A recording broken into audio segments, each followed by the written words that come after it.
లాంటి వ్యక్తి గనక రాజకీయ మద్దతు ఇస్తే తప్పకుండా అద్భుతం జరుగుతుందండి. వారందరూ బయటకు వస్తారు, నేను రప్పిస్తాను వారందరిని. తప్పకుండా ఆ శక్తి మా లోపల ఉంది.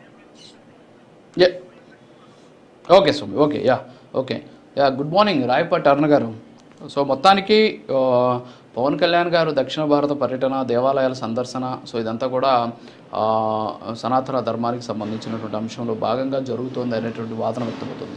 సరే, ఆ విషయాన్ని పక్కన పెడితే ఇందాక బండారు రామ్మోహన్ రావు గారు కొన్ని అంశాలు చెప్పారు. ఏంటంటే ఆంధ్రప్రదేశ్లో చంద్రబాబు నాయుడిని అలాగే మోడీ గారిని ఎదిరించినటువంటి ఏకైక వ్యక్తి పవన్ కళ్యాణ్ గారు. ఎందుకంటే సందర్భానుసారంగా, అంతేకాకుండా కలిసి ఉంటే ఏ విధంగా ఫలితాలు ఉంటాయని చూపించిన వ్యక్తి కూడా ఆయనే. సో ఆయన వల్ల ఈరోజు ఆంధ్రప్రదేశ్లో అధికారం కూడా ఉంది అనేటువంటి అంశాన్ని లేవనెత్తుతూనే 2029 నాటికి, ఎన్నికల నాటికి ఒకవేళ పవన్ కళ్యాణ్ గారు పార్టీని బీజేపీ తోటి కలిపేటటువంటి అవకాశాలు ఉండి ఉండవచ్చు అనేటటువంటి అనుమానాలను కూడా రేకెత్తించినటువంటి పరిస్థితి.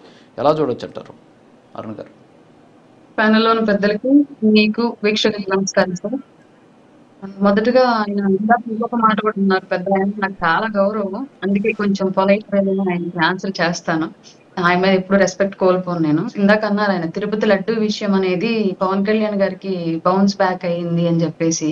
సార్ క్లియర్లీ చెప్తున్నాను, ఇది మీరు కావాలంటే ఒక విశ్లేషకులుగా కాకుండా సాధారణ హిందూ ధర్మంలో పాటించేటువంటి వ్యక్తిగా మీరు దేశవ్యాప్తంగా, రాష్ట్ర వ్యాప్తంగా ఎక్కడికి వెళ్ళి ఈ విషయం గురించి మీరు మాట్లాడినా మీకు వచ్చేటువంటి ఏకైక సమాధానం పవన్ కళ్యాణ్ గారి యొక్క నాయకత్వ లక్షణాన్ని ఇంకొక మెట్టు ఆంధ్రప్రదేశ్ లేదా తెలుగు రాష్ట్రాలు కాదు సార్, దేశవ్యాప్తంగా ఒక మెట్టు ఎక్కించింది.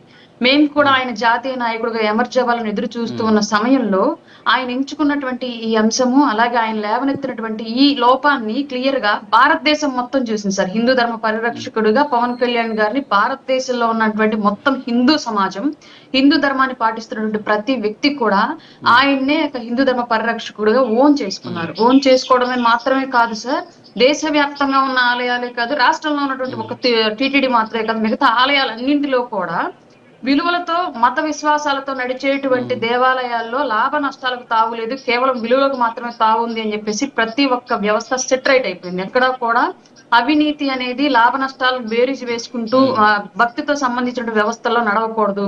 నెయ్యి 1000 రూపాయలకు కొంటే మనకు లాభం రాదు కాబట్టి 300కి కల్తీలో కొనాలి, లేదంటే ఇంకొక ఐటమ్ ఎక్కడ చీప్ గా వస్తే అక్కడ తీసుకొచ్చేసి ప్రజలకు పెట్టేది కదా, మనల్ని ఎవరు అడగరు కదా అన్న ఉద్దేశంతో అక్కడ కూడా లాభాన్ని చూసుకొని నడపకూడదు మత వ్యవస్థలు ఏవైనా సరే అని చెప్పేసి మొత్తం అన్ని మతాలకు సంబంధించినటువంటి దేవాలయాలు, చర్చిలు, మసీదులు, వీటికి సంబంధించిన ప్రతి వ్యవస్థ సెటరేట్ అయిపోయింది. దేశవ్యాప్తంగా పవన్ కళ్యాణ్ గారు అంటే మోడీ గారు ఆంది అన్నప్పుడు కేవలం రాజకీయ వ్యవస్థ మాత్రమే చూసింది సార్ దేశవ్యాప్తంగా పవన్ కళ్యాణ్ గారి వైపు. కానీ నేను హిందూ ధర్మాన్ని, సనాతన ధర్మాన్ని పరిరక్షణ చేయడానికి పూనుకుంటున్నానని చెప్పేసి పవన్ కళ్యాణ్ గారు అన్న తర్వాత సర్వసామాన్య జనం కూడా పవన్ కళ్యాణ్ గారు అంటే ఎవరు, ఆయన ఎక్కడ ఉంటారు, ఏ విషయం పట్ల ఆయన ఎలా నిలబడతారని చెప్పేసి మొత్తం ఎంటైర్ ఇండియా ఆయన గురించి సెట్ చేసింది సార్. అది ఆయనకి బౌన్స్ బ్యాక్ అవ్వడం కాదు, మొత్తం వ్యవస్థను రెక్టిఫై చేసింది. ఇది మీరు ఎక్కడికి వెళ్ళి అడిగినా సరే తెలుస్తుంది, పెద్దలు మీకు తెలియదేం కాదు, కాకపోతే ఏదో మనసులో ఉన్నది బయట పెట్టారు కాబట్టి చెప్తున్నాను. ఇంకొకటి సార్, బీజేపీలో పార్టీని కలుపుతారు 28, 29 మధ్యలో జరగచ్చు అని చెప్పేసి మీరు అన్నారు సార్. అది జరుగుతుందా లేదా అన్నది నాకు తెలియదు. కానీ ఒకవేళ అలాంటి పరిస్థితి కనుక వస్తే, మాకు పవన్ కళ్యాణ్ గారు మాట ఇచ్చింది, ఆయన నలుగురు మోసేంత వరకు జనసేన పార్టీని నేను నిలుపుతాను, గతం తాలూకు చేదు అనుభవాలు ఏవి కూడా మిమ్మల్ని వెంటాడనివ్వకుండా నేను చూసుకుంటాను అని చెప్పేసి ఆ రోజు మాకు మాట ఇచ్చారు.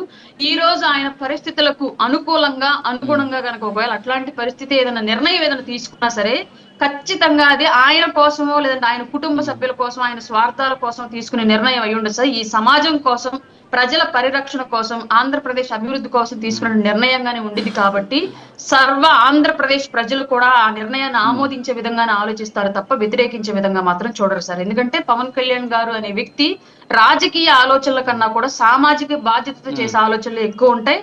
అది ఈ 2024 ఎలక్షన్ లో కూటమిని నిలపడంలో కానివ్వండి, గెలపడంలో కానివ్వండి ఆయన చేసినటువంటి ప్రయత్నాలే వాటన్నింటికి తార్కాణం. కాబట్టి మనకి ఈ పార్టీలు కలపడాలు, ఈ అంశాలన్నింటికి అనేది ప్రస్తుతం అప్రస్తుతం సార్. ఎందుకంటే ఆయన చేస్తున్నటువంటి ప్రతి అడుగు ప్రజల కోసం ఉంది కాబట్టి ఆయన ఏ నిర్ణయం తీసుకున్నా సరే కళ్ళు మూసుకొని ప్రశాంతంగా సపోర్ట్ చేసేటువంటి నమ్మకాన్ని ఆయన ఇప్పటి వరకు పొందుతున్నాడు. కాబట్టి భవిష్యత్తులో జరిగే అంశాల గురించి మనకి ఇప్పుడే సందేహాలు అవసరం లేదు. ఒకవేళ అది జరిగినా సరే మనం బాధపడాల్సిన అవసరం కూడా లేదు సార్. ఇంకొకటి సార్, హిందూ ధర్మ పరిరక్షకుడుగా పవన్ కళ్యాణ్ గారు దక్షిణ భారత యాత్ర అనేది తీసుకున్నది, దీంట్లో కూడా క్లియర్ గా ఒక అంశాన్ని మనం గుర్తుపెట్టుకోవాలి సార్. ఇప్పుడు మత విశ్వాసం అనేది గతంలో ఒక మతం ఇంకొక మతం మీద ఆధిపత్యం కోసం యుద్ధాలు చేసి ఒక హిందూ దేవాలయాలను కూలగొట్టి మరి చర్చిలో మసీదులో చర్చలు జరగలేదండి. అది అప్పుడు రాజరికాలు లేవు కాబట్టి ఓన్లీ మహమ్మదీయ మతము హిందూ మతం మధ్య జరిగింది కాబట్టి ఆ యుద్ధాలంతా కూడా ఆక్రమణ అనేది ఆ రోజుల్లో యుద్ధాలు దాడులు వీటి రూపంలో ఉండేది. కానీ ఇవాళ ఏంటి అంటే మతము రాజకీయం ఏకమైన తర్వాత ఈ రోజు మత మార్పిడులు లేదంటే మత ఆధిపత్యాలు ఎలా వచ్చాయి అంటే పథకాలు, పనులు, ఒత్తిళ్లు, రాజకీయ వేధింపులు ఇలాంటి అంశాలతో ముడిపడిపోయి వ్యవస్థ తెలియకుండానే తమకి ఇష్టం లేనటువంటి ఇంకొక మతాన్ని స్వీకరించేటువంటి పరిస్థితిని రాజకీయ నాయకులు క్రియేట్ చేస్తున్నారు. రాజకీయ వ్యవస్థను వ్యతిరేకించలేరు ఖచ్చితంగా సామాన్య ప్రజలు. ఇందాక స్వామీజీ గారు మీరు ఒక క్వశ్చన్ వేశారు సార్. సౌమ్యులు సర్వసామాన్యులు వాళ్ళు గనక ఒక రాజకీయ నాయకుడికి ఎదురు తిరిగితే వాళ్ళు ఎంట వచ్చి నిలబడేది ఎవరు సార్? పోలీసులు వచ్చి నిలబడతారా? పొలిటికల్ రౌడీలు వచ్చి నిలబడతారా? పోనీ ఓట్లేసిన సామాన్య ప్రజలు రోజు వాళ్ళు కాళ్ళు మొక్కేటువంటి సామాన్య ప్రజలైనా సరే ఆ స్వామీజీ పట్ల నిలబడతారా? నిలబడరు. కారణం ఏంటి అంటే భయం. ఏమైనా చేస్తారేమో వ్యవస్థను ఉపయోగించుకోని చెప్పేసి భయం. అట్లాంటప్పుడు కేవలం మత విశ్వాసంతో బ్రతికేటువంటి సౌమ్యులైన స్వామీజీలు పొలిటికల్ నాయకుల నుంచి వచ్చేటువంటి ఒత్తిళ్లు, వాళ్ళ ద్వారా జరిగేటువంటి మత ఒత్తిళ్లు వీటన్నిటిని ఎదిరించేటువంటి పరిస్థితి స్వామీజీలకు ఉండదు కాబట్టి వాళ్ళు నోరెత్తలేరు. అలాంటి సమాజం అన్నింటి కోసం ఒక గొంతుకుగా నిలబడాలనుకుంటున్నారు కాబట్టి ఆయన ఈ వ్యవస్థలో హిందూ ధర్మం పరిరక్షణ కోసం, మళ్ళీ హిందూ మతం వేరు హిందూ ధర్మం వేరు సార్. మీకు చిన్న ఎగ్జాంపుల్ చెప్తాను. క్రిస్టియానిటీని భారతదేశానికి పరిచయం చేసింది అంటే బ్రిటిష్ ఎంపైర్. అలాంటి బ్రిటిష్ ఎంపైర్ కింద ఇవాళ ఉన్నటువంటి అన్ని కంట్రీస్, అన్ని స్టేట్స్ కూడా కుటుంబ పెద్దలు ఎవరైనా చనిపోతే ఆ డేట్ ని, ఆ టైం ని గుర్తుపెట్టుకుని ఎవ్రీ ఇయర్ వాళ్ళ సంవత్సరికాలు లేదంటే జ్ఞాపకార్థ కూడికలు, ఆదరణ స్థితి కూడికలు ఇట్లాంటి పేర్లతోటి మిగతా బ్రిటిష్ ఎంపైర్ కింద ఉన్నటువంటి ఏ స్టేట్స్ లో జరపరు. వాళ్ళు కేవలం హాలోవీన్ అని ఒక ఫెస్టివల్ వస్తుంది. ఆ ఫెస్టివల్ రోజు మాత్రమే తమ పూర్వీకులను గుర్తు చేసుకుని ఆ ఫెస్టివల్ సెలబ్రేట్ చేసుకుంటారు. కోల్పోయినటువంటి తమ కుటుంబ సభ్యులను గుర్తు చేసుకుని ఆ ఫెస్టివల్ చేసుకుంటారు. బట్ ఇండియాలో మాత్రమే మతం ఏదైనప్పటికీ కూడా తమ కుటుంబ సభ్యులను కోల్పోయినటువంటి డేట్ ని, టైం ని గుర్తుపెట్టుకొని మరి ఆ రోజు వాళ్ళని గుర్తు చేసుకునేటువంటి సంస్మరణ కార్యక్రమం చేసుకుంటారు. మతం ఏదైనా అవనివ్వండి, అది హిందూ అవనివ్వండి, క్రిస్టియన్ అవనివ్వండి, ముస్లిం అవనివ్వండి, ఎవరైనా సరే. ఇది వచ్చేటానికి ఏంటంటే ఇది మతం కాదు, ధర్మం. భారతదేశంలో ఉన్నటువంటి సనాతన ధర్మంతో ముడిపడ్డటువంటి మన పూర్వీకులు మనకు నేర్పినటువంటి ఆచార వ్యవహారాలు, మనం మతం మారినప్పటికీ కూడా మనలో ఆ లక్షణాలు ఇంకా కంటిన్యూ అవుతున్నాయి. ఈ దేశం మనకు అదే నేర్పుతుంది కాబట్టి ఆ ధర్మాన్ని ఏ మతంలో ఉన్నా మనకు తెలియకుండానే మనం పాటిస్తున్నాం. హిందూ ధర్మం వేరు, హిందూ మతం వేరు. అందుకే క్లియర్ గా చెప్తున్నాను.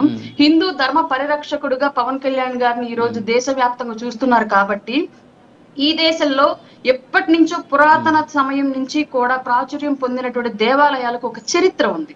అది ఏర్పడడానికి కేవలం మూఢనమ్మకాలతోనో లేదంటే అప్పటికప్పుడు ఎవరో ఒకరు ఈ గుడి నిర్మిస్తే నాకు పేరు వచ్చిందని చెప్పేసి నిర్మించలేదు.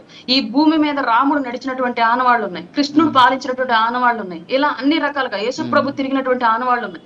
ఇలాంటి అన్ని అంశాలను కూడా పవన్ కళ్యాణ్ గారు దృష్టిలో పెట్టుకున్నారు కాబట్టి ఈ వ్యవస్థను మనం కాపాడాలి, మన చరిత్రను మనం పునర్నిర్మించుకోవాలి, దానికి ఎవరో ఒకరు ధైర్యం చేయాలి. ఇందులో రాజకీయ కోణం చూస్తే హిందూ మతానికో హిందూ ధర్మానికో సపోర్ట్ చేస్తే క్రైస్తవుల ఓట్లు, ముస్లింల ఓట్లు, వేరే మతాల ఓట్లు పోతాయి కాబట్టి ఎవరు ధైర్యం చెయ్యట్లేదు.